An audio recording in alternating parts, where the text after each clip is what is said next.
आज के टॉपिक से, आज के सेशन से, कि समुच्चय और उसका निरूपण। अब समुच्चय है क्या आखिर, सेट्स की हमें जरूरत क्यों पड़ी, इन सब चीजों की जरूरत क्यों पड़ी मैथ में, इसके लिए हम बहुत ही आसान भाषा समझेंगे। जैसे आप जानते हैं कि आप मार्केट जाते हैं और थैले में कई अलग अलग चीजों की सामान आप लेके आते हैं, फल लेके आते हैं, सब्जी लेके आते हैं, किराना के सामान आप लेके आ रहे हैं।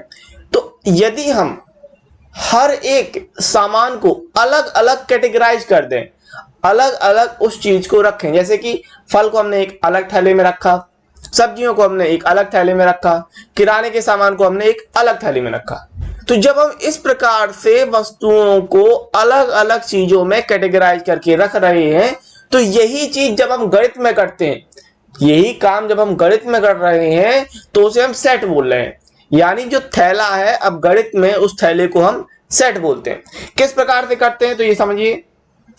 जैसे दैनिक जीवन में ताश की गड्डी है, व्यक्तियों की भीड़ है, क्रिकेट की टीम है, इस प्रकार के आपके संग्रह रहते हैं, वस्तुओं के संग्रह रहते हैं। गणित में भी हम विभिन्न संग्रहों की चर्चा करते हैं, जैसे प्राकृतिक संख्याओं का संग्रह, बिंदुओं का संग्रह, अभाज्य संख्याओं का संग्रह। अब अभाज्य संख्याएं आपको पता होनी चाहिए कि अभाज्य संख्याएं क्या कहलाती हैं।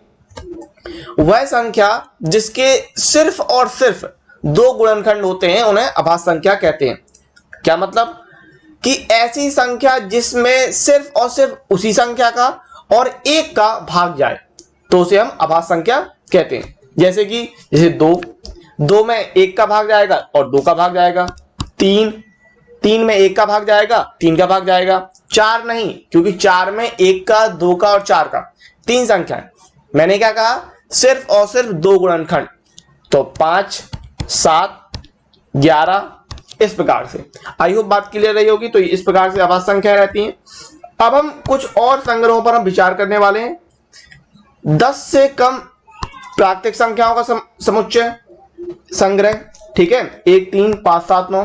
भारत की नदियों का संग्रह, अंग्रेजी वर्णमाला के स्वर AEIOU का संग्रह, विभिन्न प्रकार के त्रिभुज, 210 के अभाज्य गुणनखंड। अब 210 को यदि आप तोड़ते हैं, 210 को यदि आप फैक्टराइज करते हैं, तो 2 से 105 105 बार में, फिर 3 से ये 35 बार में, फिर 5 से ये 7 और इस 7 से 1। तो इस प्रकार से इसके अभाज्य गुणनखंड 2, 3, 5, 7 हो जाते हैं। समीकरण x² - 5x + 6 = 0 के मूल का मतलब इसको आप फैक्टराइज, इसके आप गुणनखंड करेंगे। तो यदि आप गुणनखंड करेंगे तो 2 और 3 होंगे, -2x और -3x। तो यहां से आप तोड़ लेंगे तो इसके जो मूल निकलेंगे वो 2 और 3 आते हैं। आई होप बात क्लियर रही होगी। तो यहां हम देखते हैं कि उपयुक्त प्रत्येक उदाहरण में वस्तुओं का एक सुपरिभाषित संग्रह है। ये कहलाई परिभाषा। इसका मतलब क्या कि वस्तुओं के सुपरिभाषित संग्रह को सेट कहेंगे। Well defined collection of objects called sets समुच्चय कहलाएगा। अब सुपरिभाषित संग्रह का मतलब क्या है ये समझिए। जैसे अगर हमने बात की भारत की नदियों का समुच्चय, भारत की नदियों का संग्रह एक समुच्चय कहलाएगा, लेकिन उस भारत की नदी के संग्रह में नील नदी नहीं होगी। क्यों? क्योंकि नील नदी मिस्र में है। जैसे यहां पर ये उदाहरण की बात कर रहे हैं, हम ये निश्चित रूप से कह सकते हैं कि नील नदी भारत की नदियों के संग्रह में नहीं है। इसके विपरीत गंगा नदी इस संग्रह में निश्चित रूप से है। क्या मतलब है कि अगर हम बात करते हैं भारत की नदियों के संग्रह की, जो कि एक समुच्चय है, तो उसमें फिर नील नदी नहीं होगी, उसमें फिर अमेजोन नदी नहीं होगी, क्योंकि ये नदी भारत में नहीं है। चलिए आगे बढ़ते हैं। अब कुछ विशेष आपके उदाहरण है, कुछ विशेष आपके संग्रह हैं जिन्हें आपको बहुत अच्छी तरीके से ध्यान रखना है, क्योंकि ये आप अगर ध्यान रखेंगे तो आप निश्चित तौर पे ये मानिए कि कक्षा 11 और 12। अब कह रहा है कि प्राकृतिक संख्याओं का समुच्चय, तो प्राकृतिक संख्याओं का समुच्चय होता है 1 से, यानी 1, 2, 3, 4, 5 अप टू इंफिनिटी तक, ठीक है। पूर्णांकों का समुच्चय, तो पूर्णांकों का समुच्चय होता है धनात्मक संख्या, ऋणात्मक संख्या और 0। इसमें दशमलव और भिन्न वाली संख्या नहीं आती हैं। ये बात आपको ध्यान रखना है। क्या बोला मैंने कि 0 के राइट साइड में पॉजिटिव नंबर्स 3 इस प्रकार से, और लेफ्ट साइड में नेगेटिव नंबर इस प्रकार से, ठीक है। तो ये कहलाएगा पूर्णांकों का समुच्चय। अब इसमें आपको ये याद रखना है कि इसमें दशमलव की संख्या और भिन्न वाली संख्या फ्रैक्शन पूर्णांक में नहीं आते। परमेय संख्या का समुच्चय तो आपको पता है जिसे हम p बटे q के रूप में लिख सकते हैं, वो आपकी परमेय संख्या होती है। वास्तविक संख्याओं का समुच्चय तो परमेय और अपरमेय या आप जितनी भी संख्याएं सोच सकते हो वो सारी संख्याएं वास्तविक संख्याओं के अंतर्गत आती है। हर तरीके की संख्या अंडर रूट के अंदर माइनस को छोड़ के, क्योंकि अंडर रूट के अंदर माइनस की कोई भी संख्या हो, अंडर रूट के अंदर माइनस की कोई भी संख्या हो वो सम्मिश्र संख्या कहलाती है, कॉम्प्लेक्स नंबर कहलाती है, वास्तविक संख्याओं के अंतर्गत नहीं आती है। तो आपको बात क्लियर है। वास्तविक संख्याओं का समुच्चय क्या है? परमेय और अपरमेय संख्याओं का समुच्चय कह दीजिए, या हर तरीके की संख्याओं के समुच्चय वास्तविक संख्याओं के समुच्चय में आएगा। धन पूर्णांकों का समुच्चय तो यहां पर आपकी ऋणात्मक संख्याएं नहीं आएंगी। धन परमेय संख्याओं का समुच्चय यहां पर भी निगेटिव संख्याएं नहीं आएंगी। धन वास्तविक संख्याओं का समुच्चय तो यहां पर भी निगेटिव संख्याएं नहीं आती। अब हम कुछ और अगर बात करें कि समुच्चय कौन नहीं हो सकता है, तो इसके अतिरिक्त यदि हम बात करते हैं कि विश्व के 5 सर्वाधिक विख्यात गणितज्ञों का संग्रह एक सुपरिभाषित समुच्चय नहीं है। सुपरिभाषित समुच्चय नहीं है। क्यों नहीं है समुच्चय? क्योंकि आपके लिए कोई गणितज्ञ अधिक फेमस हो सकता है, आपका कोई फेवरेट हो सकता है, किसी और व्यक्ति के लिए कोई और गणितज्ञ फेवरेट हो सकता है। तो यहां पर जब दो लोगों के बीच में तुलना की जा रही है, जब दो लोगों के बीच में तुलना हो तो वहां पर सुपरिभाषित संग्रह नहीं बनता है। आई रिपीट, यदि दो लोगों के बीच में तुलना हो, अगर हम बात तुलना की कर दें या आप सर्वाधिक विख्यात शब्द समझे, तो वहां पर सुपरिभाषित संग्रह नहीं बनेगा। इसका मतलब यह संग्रह समुच्चय नहीं कहलाएगा। आई होप बात क्लियर रही होगी मेरी। अब कुछ नोट्स पर अपन ध्यान देंगे कि समुच्चय के लिए वस्तुएं, अवयव तथा सदस्य पर्यायवाची शब्द है। मतलब समुच्चय के अंदर जो एलिमेंट रहेंगे उन्हें हम ऑब्जेक्ट, मेंबर या एलिमेंट कहते हैं, जो भी चीज रहेगी। समुच्चय को प्रायः अंग्रेजी वर्णमाला के बड़े अक्षरों से निरूपित करते हैं। समुच्चय के अवयवों को अंग्रेजी वर्णमाला के जो अंदर वाले होंगे उनको स्मॉल लेटर से प्रदर्शित करते हैं। लेकिन ये हर समय नहीं होगा। यदि क्वेश्चन में कैपिटल लेटर का इस्तेमाल किया गया है एलिमेंट्स के लिए, अवयवों के लिए, तो वहां पर कैपिटल लेटर इस्तेमाल होंगे। फिर आप ये मत कहिए कि सर आपने कहा था स्मॉल लेटर और इस्तेमाल कर रहे हैं कैपिटल लेटर। तो मेरा कहने का मतलब यह है कि अगर वहां पर क्वेश्चन में जो कहेगा आपको एलिमेंट में वही भरना है, ठीक है। मतलब समुच्चय में जो अवयव होगा, यदि कोई अवयव समुच्चय में है तो उसको प्रदर्शित करने का तरीका क्या है? वो कहलाएगा एप्सिलॉन। मान लीजिए हम बात करते हैं अंग्रेजी वर्णमाला के स्वर यानी वॉवेल। तो अंग्रेजी वर्णमाला में vowel A, E, I, O, you, अंग्रेजी वर्णमाला में वॉवेल ये होते हैं। तो अब यहां पर आप देखेंगे कि ए कैपिटल वी में है, ई कैपिटल वी में है, तो हम क्या कहेंगे? हम कहेंगे कि ए एप्सिलॉन का निशान और वी, ए एप्सिलॉन का निशान और वी। लेकिन इसको पढ़ते क्या है?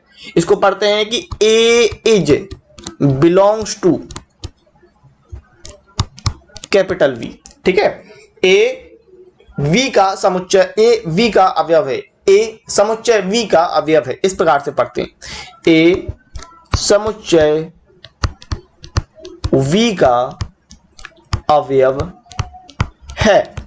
इस प्रकार से पढ़ते हैं, इस बात को ध्यान रखिएगा। अब मान लीजिए अगर हम बात करते हैं कि बी फॉर बेबी, तो ये इसका समुच्चय नहीं है। जब समुच्चय नहीं है तो इज नॉट का इस्तेमाल करेंगे। क्या कहेंगे कि B is not belongs to capital V, इस प्रकार से, ठीक है। मतलब ए समुच्चय वी का अवयव है, बी समुच्चय वी का अवयव नहीं है, इस प्रकार से। तो यहां पर आप ध्यान रखिएगा कि जो ये निशान है, ये इस निशान को हम एप्सिलॉन पढ़ते हैं। इस निशान का मीनिंग, इस निशान का जो पढ़ने का तरीका है वो एप्सिलॉन, लेकिन इसकी जो मीनिंग है उसे वो बोलते हैं बिलोंग्स टू, ठीक है। आई होप बात क्लियर रही होगी मेरी। तो चलिए आगे बढ़ते हैं। अब हम बात करते हैं समुच्चय को लिखने की विधि। तो समुच्चय को निरूपित करने की दो विधियां हैं, एक तो रोस्टर रूप और समुच्चय निर्माण रूप यानी सेट बिल्डर फॉर्म, ठीक है। रोस्टर फॉर्म और सेट बिल्डर फॉर्म। अब हम रोस्टर रूप और सेट बिल्डर फॉर्म की बात करें तो सीधे सीधे आपको ये ध्यान रखना है कि जैसे अगर हमने बात की अंग्रेजी वर्णमाला के स्वर, तो जब हमने बात की अंग्रेजी वर्णमाला के स्वर तो आप उसको लिख रहे हैं V बराबर A-E-I-O-U, A-E-I-O-U। तो अब A-E-I-O-U ये कहलाएगा रोस्टर रूप। मतलब क्या कि किसी भी संग्रह को आपने अवयवों के रूप में लिख दिया तो वो रोस्टर रूप कहलाएगा।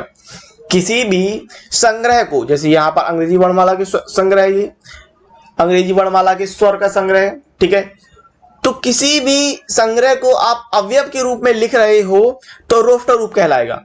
और यदि उसको गुणों के रूप में, उसकी प्रॉपर्टी के रूप में लिख रहे हैं तो वो समुच्चय निर्माण रूप कहलाएगा।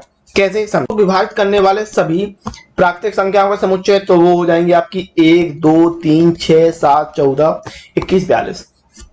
तो जब हम इस प्रकार से संख्याओं को लिख रहे हैं अवयव के रूप में तो उसे हम कह रहे हैं रोस्टर फॉर्म, ठीक है। अंग्रेजी वर्णमाला के सभी अक्षरों, सभी स्वरों का समुच्चय, इसको हम AEIOU के रूप में लिख रहे हैं तो ये रोस्टर रूप है। विषम प्राकृतिक संख्याओं का समुच्चय 1 3 5 dot dot dot so on, तो ये भी आपका रोस्टर रूप कहलाएगा। अब इन्हीं चीजों को यदि आप गुणधर्म के रूप में लिखते हैं तो ये आपका समुच्चय निर्माण रूप कहलाता है। समुच्चय निर्माण रूप हम आगे देखेंगे। अभी हम ये समझ लेते हैं कि किसी भी रोस्टर रूप में अवयवों को क्रम से लिखना जरूरी नहीं है। मतलब यदि हम 1 के बाद 3 लिख लें, 7 लिख लें, 21 2 6 14 42 इस प्रकार से भी लिख लें तो अभी कोई दिक्कत नहीं होती है। अवयव आगे पीछे हो सकते हैं। आई होप बात क्लियर रही होगी। रोस्टर रूप में अवयवों का क्रम महत्वपूर्ण नहीं होता है। तो यहां पर हम ध्यान देते हैं टिप्पणी कि यह ध्यान रखना चाहिए कि समुच्चय को रोस्टर रूप में लिखते समय किसी अवयव को सामान्यतः दोबारा नहीं लिखते हैं।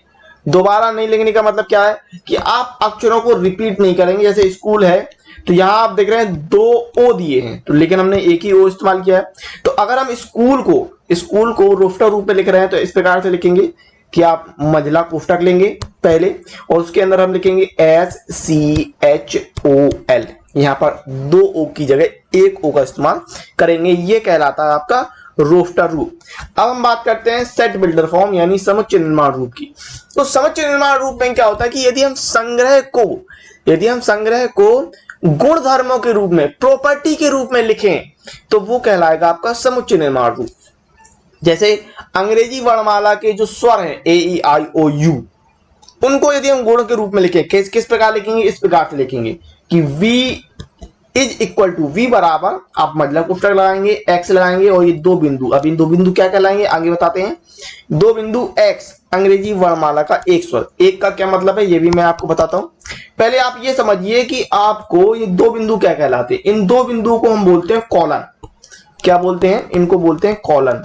इनका नाम है कॉलन, पढ़ते अलग है। जैसे यहां पर हम इस अक्षर को एप्सिलॉन पढ़ रहे थे, एप्सिलॉन नाम है इसका, लेकिन पढ़ते क्या है? बिलोंग्स टू, ठीक है ना। तो V बराबर, अब इसका हम एक चीज समझिए, इसको पढ़ना कैसे है कि मझला कोष्ठक दिया है, मझले कोष्ठक को कैसे पढ़ना है, फिर X दिया है, X को किस प्रकार से, ये 2 बिंदु दिए हैं किस प्रकार से पढ़ना है, तो इसका क्रम होता है, ये आपको ध्यान रखना है। तो ये जो मझला कोष्ठक लिखा है, जो मझला कोष्ठक लिखा है, इसको आप पढ़ेंगे इस प्रकार से, द सेट ऑफ ऑल, फिर ये small x, the set of all x such that, फिर ये x और फिर ये अंग्रेजी वर्णमाला का एक स्वर है। इस प्रकार से पढ़ते हैं। तो आपको क्लियर हो गई बात। क्या पढ़ेंगे इसको? The set of all x, और ये जो 2 बिंदु हैं इन्हें हम कॉलन बोलते हैं, इनको पढ़ते हैं सच दैट, ठीक है। इन 2 बिंदु को हम पढ़ते क्या है? सच दैट पढ़ते हैं। The set of all x such that x, फिर ये वाला x, ठीक है, अंग्रेजी वर्णमाला का एक स्वर है। अब एक स्वर का क्या मतलब है? क्योंकि अंग्रेजी वर्णमाला में 5 स्वर होते हैं, तो क्या हम एक इस्तेमाल कर रहे हैं? बिल्कुल नहीं। यहां कहने का एक से मतलब है कि कोई भी एक हो सकता है। वो ई हो सकता है, आई हो सकता है, ओ हो सकता है, यू हो सकता है, ए हो सकता है, कोई भी। अब कौन सा होगा ये नहीं पता, तो इसका मतलब वो सभी होंगे। यहां पर एक का मतलब सबसे है, इस बात को ध्यान रखिएगा, स्टूडेंट कंफ्यूजन में हो जाते हैं। यहां पर एक से मतलब सबसे है, क्योंकि आपको ये नहीं कहा गया कि कौन सा, और वो अंग्रेजी वर्णमाला में पांचों जो स्वर आते हैं वो प्रॉपर्टी को प्रदर्शित कर रहे हैं। तो आप बात क्लियर है कि यदि हम रोस्टर रूप की बात करते हैं तो रोस्टर रूप में आप अवयवों को डायरेक्ट लिख रहे हैं, और समुच्चय निर्माण विधि या सेट बिल्डअप फॉर्म में आप अवयवों को, गुणधर्मों को लिख रहे हैं, उसको प्रॉपर्टी के रूप में लिख रहे हैं, और इस प्रकार से लिख रहे हैं मंजिला कोष्ठक, फिर ये एक्स, फिर ये दो बिंदु जिन्हें कॉलन नाम है इनका, प्रतिशत दैट है, फिर एक्स, और फिर ये प्रॉपर्टी लिखते हैं। इस प्रकार से क्लियर है आपकी। अगर हम बात करें हिंदी में तो इसको हम इस प्रकार से पढ़ते हैं कि सभी एक्स का समुच्चय जहां एक्स, फिर ये पूरा अंग्रेजी वर्णमाला का एक स्वर है।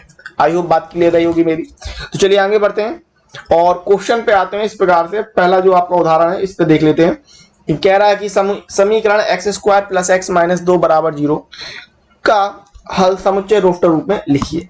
तो बहुत ही बात आसान सवाल है, कुछ नहीं है, आप इसको पहले सॉल्व कीजिए, और गुणनखंड करना आप लोगों को आते होगा, ठीक है। तो मैं गुणनखंड पर नहीं जाऊंगा, हल करता हूं इसको मैं। X square plus x minus 2 बराबर 0, ठीक है। तो ये आपका 2 एकम 2, तो ये x square plus 2x minus x minus 2 बराबर 0। यहाँ x कॉमन है तो ये हो गया आपका x प्लस 2, यहाँ माइनस 1 कॉमन है तो ये हो गया आपका x प्लस 2 बराबर 0। तो ये निकल के आएगा आपका x प्लस 2 और ये निकल के आएगा x माइनस 1 बराबर 0। तो यहां से इसके जो मूल निकले x बराबर माइनस 2 और 1, तो इसको समुच्चय निर्माण, समुच्चय जो है वो रोस्टर रूप में लिखना है। तो रोस्टर रूप में लिखेंगे तो कैसे लिखेंगे, कैपिटल X बराबर महिला कोष्ठक, फिर माइनस 2 और प्लस का 1, ये आपका आंसर हो गया। आई होप बात क्लियर रही होगी। तो चलिए अगले क्वेश्चन की तरफ बढ़ते हैं। तो आपका अगला जो क्वेश्चन दिया है वो ये कह रहा है कि समुच्चय x सच दैट x, अब ये the set of all x, जो महिला कोष्ठक है ये नहीं पढ़ते हैं, आपको ये ध्यान रखना है कि ये जो दो बिंदु हैं इनको हम सच दैट पढ़ते हैं। तो हम क्या पढ़ रहे हैं कि x सच दैट x एक धन पूर्णांक है और x स्क्वायर लेस देन 40 को रोस्टर रूप में लिखिए।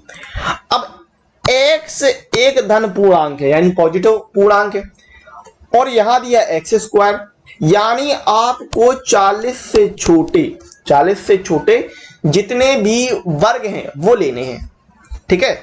तो 40 से छोटे जब आप वर्ग ले रहे हैं तो वर्ग का मतलब क्या है कि आप 1 ले रहे हैं, 4 ले रहे हैं, 9, 16, 25 और 36 इन वर्ग, क्योंकि यहां वर्ग की बात कर रहा है। एक्स स्क्वायर क्या कहलाएंगे, एक्स स्क्वायर का मतलब वर्ग है, संख्या का वर्ग। तो 40 से कम वर्ग कौन कौन से हैं, 40 से वर्ग छोटे जो वर्ग है वो 1, 4, 9, 16, 25, 36। और जब हम संख्या की बात करें, क्योंकि यहां पर वर्ग नहीं है, तो जब हम संख्या की बात कर रहे हैं तो इसको रोस्टर रूप में किस प्रकार लिखेंगे कि x बराबर 1। अब हम वर्गमूल करते जाएंगे, ध्यान रखना, 1, 2, 3, 4, 5, 6। भाई 1 का वर्गमूल 1, 4 के लिए 2, 9 के लिए 3, 16 के लिए 4, 25 के लिए 5 और 36 के लिए 6। तो इस प्रकार से इसका आंसर रहेगा। आई होप बात क्लियर रही होगी मेरी। तो चलिए अगले क्वेश्चन की तरफ बढ़ते हैं, और आपका अगला क्वेश्चन इस प्रकार से कह रहा है कि समुच्चय ए को समुच्चय निर्माण रूप में लिखिए। अब आप इसको क्वेश्चन में जरूरी ये है कि क्वेश्चन को समझने की कोशिश कीजिए, क्वेश्चन क्या रहा, आपका जो क्वेश्चन दिया है ये क्वेश्चन क्या कह रहा है ये जरूरी है। देखिए 1 दिया है, 4 दिया, 9 दिया, 16 दिया, 25 दिया। अभी अपनी बात हुई थी, ये 1 का वर्ग है, ये 2 का वर्ग है, ये 3 का वर्ग है, ये 4 का वर्ग है और ये 5 का वर्ग है।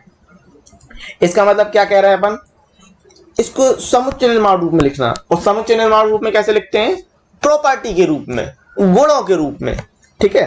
तो इसको इस प्रकार से लिखेंगे कि कैपिटल ए बराबर महिला कोष्ठक, फिर आपको लिखना है अगर हम x को संख्या माने तो x सच दैट x प्राकृतिक संख्याओं के वर्ग का संग्रह, प्राकृतिक संख्याओं के वर्ग का संग्रह।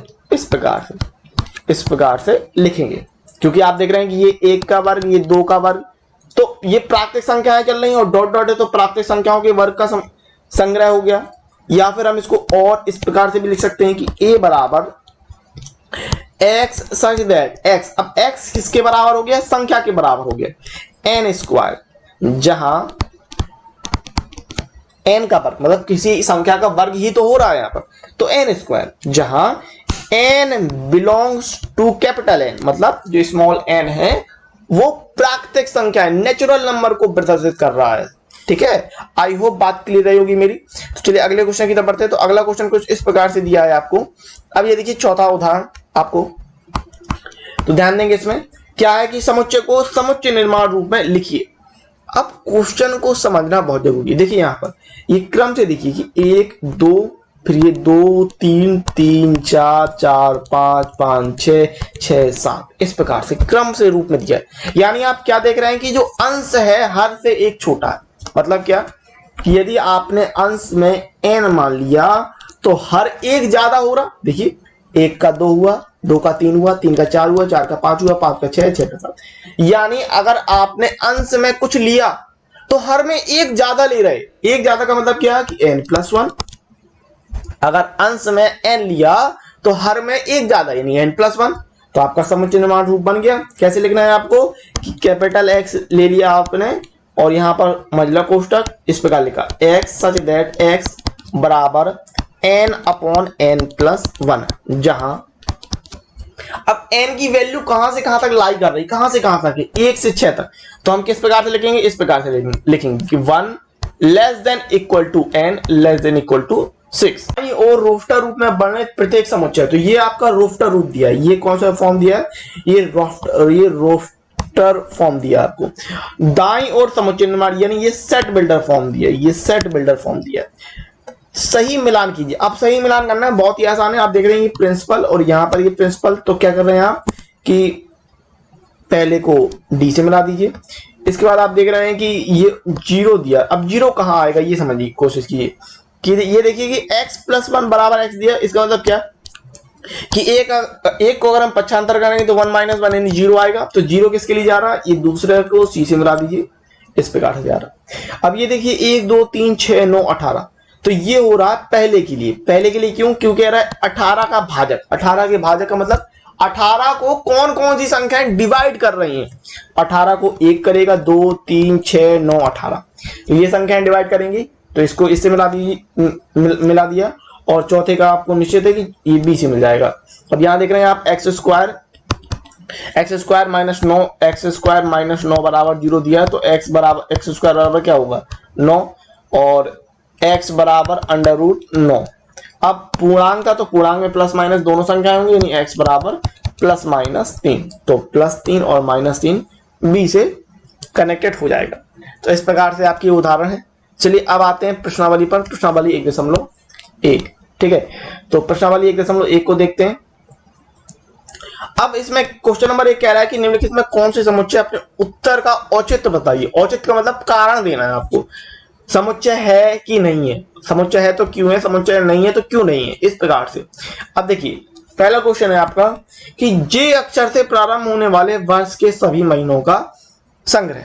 तो जे अक्षर से कौन कौन से शुरू होते हैं, आपका जनवरी जून और जुलाई, ये जे अक्षर से प्रारंभ होते हैं। तो सीधे सीधे कर दीजिए कि ए बराबर जनवरी जून और जुलाई। अब ये संग्रह सुप्रभाषित है। भाई वर्ष में पहली बात तो 12 महीने होते हैं, वहां बात निश्चित हो गई। अब वो कह रहा है जो जैसे स्टार्ट होते हैं तो जनवरी जून जुलाई स्टार्ट होते हैं, ये निश्चित है, ना ज्यादा ना कम। तो ये कैसा आपका सुपरिभाषित संग्रह आपको लिखना है, इस प्रकार से लिख दीजिए। फिर आपको क्या लिखना है, ध्यान सुनिएगा कि जे अक्षर से प्रारंभ होने वाले वर्ष के सभी महीनों का संग्रह एक सुपरिभाषित संग्रह है। संग्रह एक सुपरिभाषित वेल डिफाइंड सुपरिभाषित संग्रह है, इसलिए यह संग्रह एक समुच्चय है। अतः यह समुच्चय एक संग्रह है। आई होप बात क्लियर रही होगी। अगला क्वेश्चन कह रहा है कि भारत के 10 सबसे अधिक प्रतिभाशाली लेखकों का संग्रह। तो जब वहां शुरुआत में मैंने गणित की बात की थी, गणितज्ञ, तो दो लोगों के बीच में तुलना की बात हो रही। जब भी प्रतिभाशाली या सर्वाधिक विख्यात इस तरह की चीजें होती हैं तो वो समुच्चय नहीं बनाता है। क्यों नहीं बनाता है, क्योंकि वहां पर दो लोगों के बीच में तुलना की बात हो रही है। अरे भाई किसी को आर्यभट्ट पसंद है, किसी को रामानुजन पसंद है, ठीक है ना, किसी को ब्रह्मगुप्त पसंद है। तो इसका मतलब है कि दो लोगों के बीच में जो गणितज्ञ हैं वो अलग अलग हो सकते हैं, किसी की पसंद कुछ हो सकती है, किसी की पसंद कुछ हो सकती है। तो ये संग्रह सुपरिभाषित संग्रह नहीं। अब आप कहें सर लिखना कैसे है, तो जैसा मैं बोल रहा हूं उसी प्रकार से आपको लिखना है। ध्यान से सुनिएगा कि भारत के 10 सबसे अधिक प्रतिभाशाली लेखकों का संग्रह सुपरिभाषित संग्रह नहीं है, सुपरिभाषित संग्रह नहीं है, क्योंकि भारत के प्रतिभाशाली लेखकों के लिए दो लोगों में तुलना हो रही है, या दो लोगों के बीच में तुलना करने पर प्रतिभाशाली लेखकों का संग्रह अलग अलग हो सकता है, इसलिए यह संग्रह समुच्चय नहीं है। ठीक है, इस प्रकार से आपको लिखना है। यहां पर भी बात हो रही है कि सर्वश्रेष्ठ 11 बल्लेबाजों का संग्रह। तो भाई किसी के लिए विराट कोहली पसंद है, किसी को रोहित शर्मा पसंद है, किसी को धोनी पसंद है, तो कहां से आप निश्चित संग्रह सुपरिभाषित संग्रह नहीं बना सकते। तो यहां पर भी आपको क्या लिखना है कि दो व्यक्तियों के लिए विश्व के सर्वश्रेष्ठ 11 बल्लेबाजों का संग्रह अलग अलग हो सकता है, यह एक सुपरिभाषित संग्रह नहीं है, अतः यह संग्रह समुच्चय नहीं है। आपकी कक्षा के सभी बालकों का संग्रह, तो निश्चित तौर पे आपकी कक्षा में जो बालक है वो निश्चित है, 10 हो, 20 हो, 15 हो, 25 हो, लेकिन निश्चित है। तो यह आपका संग्रह सुपरिभाषित संग्रह है और समुच्चय है। तो इसी प्रकार आपको लिख देना कि आपकी कक्षा के सभी बालकों का संग्रह सुपरिभाषित संग्रह है, क्योंकि यहां पर निश्चित संख्या में बालक होंगे, यह संग्रह समुच्चय है। 100 से कम सभी प्राकृतिक संख्याओं का संग्रह, तो अब 100 से कम प्राकृतिक संख्याएं कौन सी होंगी। जैसे मान लीजिए हमने x ले लिया, तो इसके अंदर आप 1 2 3 कहां तक लेंगे, 99 तक। तो इस प्रकार से निश्चित है, तो ये आप कहेंगे कि सुपरिभाषित संग्रह है, इसलिए यह एक समुच्चय है। लेखक प्रेमचंद द्वारा लिखित उपन्यासों का संग्रह, तो ये भी एक समुच्चय है। क्यों है समुच्चय, क्योंकि यहां बात कर रहे हैं लेखक प्रेमचंद ने कौन कौन सी उपन्यास लिखी, वो सब गबन, गोदान, कर्मभूमि, ये सब आएंगी। लेकिन यहां पर अगर वो कह देता कि सर्वाधिक विख्यात या सर्वश्रेष्ठ उपन्यास, तो दो लोगों के बीच में अलग अलग अंतर आ जाता। इसका मतलब क्या कि यदि हम दो लोगों के बीच में तुलना की जब बात करते हैं तो वहां पर समुच्चय नहीं बनता है, तो ये भी आपका एक समुच्चय है। सभी संपूर्णांकों का संग्रह, तो ये भी आपका समुच्चय है, क्योंकि आपको पता है कि संपूर्णांक आपके 2 4 6 इस प्रकार से आपके आएंगे। इस अध्याय में आने वाले प्रश्नों का संग्रह, तो इस अध्याय में जो जो प्रश्न होंगे वो निश्चित हैं, तो ये भी आपका समुच्चय है। चूंकि सबसे अधिक खतरनाक जानवरों का संग्रह, तो भाई दो लोगों के बीच में जब हम तुलना करते हैं ना, कि किसी व्यक्ति के लिए शेर खतरनाक हो सकता है, किसी के लिए चीता, किसी के लिए सांप, किसी के लिए जो छिपकली और मकड़ी भी खतरनाक होती है। तो जब हम इस प्रकार की तुलना करते हैं तो ये समुच्चय नहीं बनता है। तो जब समुच्चय जब तुलना की बात होती है तो समुच्चय नहीं है, तो आप यहां पर क्या कहेंगे, समुच्चय नहीं है। अगले क्वेश्चन की तरफ बढ़ते हैं। अगला क्वेश्चन इस प्रकार से दिया है कि मान लीजिए कि ए आपको एक समुच्चय दे दिया है, मान लीजिए ए 1 2 3 4 5 6 रिक्त स्थानों में उपयुक्त प्रतीक, ये आपको भरना बिलोंग्स टू और नॉट बिलोंग्स टू भरिए। तो अब जो होगा उसमें आप भर देंगे, जैसे कि 5 ए में है, तो यहां पर आपको क्या बनना है कि बिलोंग्स, 8 नहीं है तो नॉट बिलोंग्स, 0 नहीं है तो ये नॉट बिलोंग्स, इस प्रकार से 4 है तो बिलोंग्स के लिए, 2 है तो बिलोंग्स के लिए, और 10 नहीं है तो नॉट बिलोंग्स के लिए। इस प्रकार से आपको भरना है, बहुत ही आसान था, कुछ नहीं था। अब कह रहा है निम्नलिखित समुच्चय को रोस्टर रूप में लिखिए। तो पहला क्वेश्चन इस प्रकार से कि x सच दैट x एक पूर्णांक है और -3 less than x less than 7, -3 less than x less than 7, इसको आपको रोस्टर रूप में लिखना है। तो आप कैसे लिखेंगे, a बराबर, देखिए -3 से बड़ा और 7 से छोटा ये संख्याएं आपको लेनी है, तो कौन कौन सी पूर्णांक में लेनी है, और तो कौन कौन सी संख्या आएंगी, -2 -1 0 1 2 3 4 5 6, इस प्रकार से ले लेंगे। ठीक है, अगला क्वेश्चन है कि कह रहा है कि x सच दैट x संख्या 6 से कम एक प्राकृतिक संख्या, तो 6 से कम प्राकृतिक संख्या लिख लेंगे। अब 6 से कम प्राकृतिक संख्या कौन कौन सी होंगी? 1 2 3 4 5, 6 से कम प्राकृतिक संख्या हो गई इस प्रकार से। अगला क्वेश्चन कह रहा है कि x सच दैट x दो अंकों की ऐसी प्राकृतिक संख्या है जिसके अंकों का योगफल 8 है। तो मतलब दो संख्याएं, दो अंकों की संख्या लेनी है जिनको अगर उनके अंकों को जोड़ दें तो 8 बनना चाहिए। मतलब क्या कि ये इसका रोस्टर रूप कैसे बनेगा? देखिए 1 और 7 को जोड़ते हैं तो 8 बनता है कि नहीं? तो 17, इसी प्रकार 26, फिर 35, 44, यहां पर 53, 62, 71 और 80। ये होगी आपकी दो अंकों की वो संख्या जिनको जोड़ने पर 8 आएगा योगफल। अब आप कहेंगे सर यहाँ पर 0, यहाँ 80 लिया तो यहाँ 08 क्यों नहीं लिया? क्योंकि भाई 08 दो अंकों की संख्या नहीं होती है, 08 एक अंक की संख्या होती है, इसलिए यहाँ 08 नहीं लेंगे। तो इस प्रकार से आंसर रहेगा। अगला क्वेश्चन है कि x सच दैट x एक अभाज्य संख्या है जो 60 की भाजक, तो 60 को आप डिवाइड कर लीजिए। जो 60 की भाजक मतलब जिसमें 60 का भाग जाता है, तो 60 को अगर हम डिवाइड करें 2 से तो आएगा आपका 30, फिर 15, 3 से 5, 5 से 1। तो अभाज्य संख्याएं कौन कौन सी? 2, 3 और 5। तो आप बना रहे हैं यहाँ पर रोस्टर रूप किस रूप में कि 2, 3 और 5 इस रूप में बना रहे हैं। ठीक है, आई होप बात क्लियर रही होगी। फिर अगला क्वेश्चन कह रहा है कि ट्रिग्नोमेट्री शब्द के सभी अक्षरों का समुच्चय, तो ट्रिग्नोमेट्री शब्द के सभी अक्षरों का समुच्चय, तो ई बराबर क्या हो जाएगा? आप एक एक अक्षर ले लेंगे, कॉमा लगाते TRIGON, ओ रिपीट नहीं करना, ये बात ध्यान रखना। MET नहीं, R नहीं और फिर Y, इस प्रकार से टिक। तो ये ट्रिग्नोमेट्री शब्द के अक्षरों का समुच्चय होगा। फिर अगला क्वेश्चन कह रहा है कि वेक्टर शब्द के अक्षरों का समुच्चय है, तो आपको कैसे लिखना है कि F बराबर BE। अब ये क्वेश्चन कह रहा है कि निम्नलिखित समुच्चयों को समुच्चय निर्माण रूप में व्यक्त कीजिए। तो अब आपको यहाँ पर समुच्चय निर्माण रूप में लिखना है। तो चलिए देखिए पहला क्वेश्चन है और ये कह रहा है 3 6 9 12। तो इसको इस प्रकार से लिखेंगे कि मान लीजिए कैपिटल X बराबर, देखिए 3 6 9 12। तो आप देखिए 3 का पहाड़ा पढ़ रहे हैं, तो किस प्रकार से लिख रहे हैं कि x सच दैट x संख्या 3 के प्रथम 4 गुणज। भाई 3 के पहले 4 गुणज है, 3 का पहाड़ा है। या हम इसको इस प्रकार से लिख सकते हैं, और कैसे लिख सकते हैं कि इसको इस प्रकार लिख रहे हैं x सच दैट x समुच्चय निर्माण रूप में लिखना है, ये ध्यान रखिए। x सच दैट x बराबर 3n, जहां मतलब 3 का n किसी संख्या के साथ गुणा करा है, और वो संख्या कहां से 1 से 4 तक, 1 less than equal to n less than equal to 4। ठीक है, इस प्रकार से।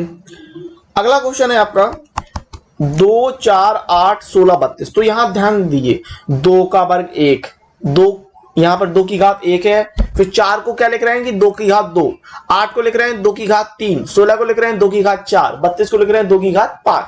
तो यहां पर अपन क्या कर रहे हैं कि x बराबर क्या हो रहा है कि x सच दैट x बराबर 2 की घात n, जहां n कहां तक जा रहा है 1 से 5 तक। तो किस प्रकार लिखना है 1 less than equal to n less than equal to 5, इस प्रकार से लिखना है आपको। अगला क्वेश्चन है आपका कि 5 25 125 625। सेम है कि 5 की घात 1 है, 5 की घात 2 है, 5 की घात 3 है, 5 की घात 4 है, 5 की घात 1, 5 की घात 2, 5 की घात 3, 5 की घात 4, इस प्रकार से। तो यहां पर भी वही लिख रहे हैं। x अगर लिखना है तो x सच दैट x बराबर 5 की घात n, जहां n की वैल्यू कहां से कहां तक है 1 से 5 तक, 1 से 4 तक है। यहां पर 5 की घात 1 2 3 4 हाथ 4 तक, 1 less than equal to n less than equal to 4, ये इस प्रकार से लिखना है आपको। अगला क्वेश्चन है कि 2 4 6। तो अब 2 4 6 देखिए ये क्या हो रहा है, ये सम संख्याओं का समुच्चय बना रहा है। तो आपको कैसे लिखना है कि x बराबर x सच दैट x सम प्राकृतिक संख्याओं का संग्रह, सम प्राकृतिक संख्याओं का संग्रह, इस प्रकार से, इस प्रकार से। ठीक है, और अगला क्वेश्चन है आपको 1 4 9 100। ठीक है, तो अब यहां देखिए हो क्या रहा है, ये हो रहा है 1 4 9 100। इसका मतलब क्या कि 1 का वर्ग, 2 का वर्ग, 3 का वर्ग और डॉट डॉट डॉट कहां तक 10 का वर्ग। तो ये क्या कर रहे हैं आप, x बराबर हो रहा है x सच दैट x किसके बराबर हो रहा है, n स्क्वायर, ठीक है ना, किसी संख्या का वर्ग कर रहे हैं, वो संख्या n को बता रही है, n स्क्वायर, जहां अब कहां से कहां तक जा रही, तो 1 से 10 तक जा रही है, आप देख रहे हैं।